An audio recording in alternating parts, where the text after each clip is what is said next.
First thing we're going to do is we're going to check out the themes. So if you go to your settings and if you go to the color theme, you can see the different colors. And if I just scroll down, up and down, you can kind of go through all of the different colors that they have available by default.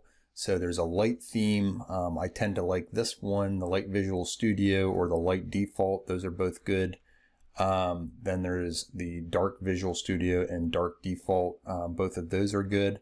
For this course, I'll be using the Dark plus Default, and so on.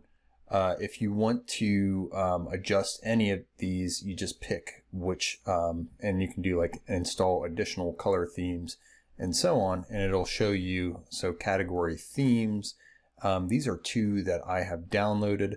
So I definitely recommend if you want to add in some cool icons. So what we'll do is we will enable Visual Studio icons or download them and just click the install button. Also the material icons theme, I'm going to enable those. And you can add in also there's like OneDark Pro. We can install that just to give you kind of an idea.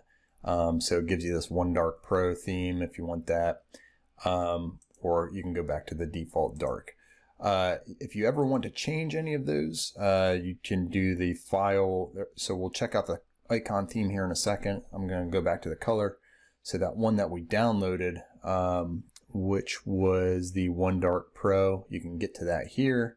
And if you ever want to go back and revert it, you just go back here to your dark plus default.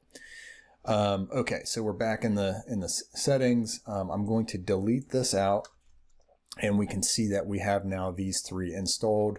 You can certainly keep those if you want. We'll check out the icons here next.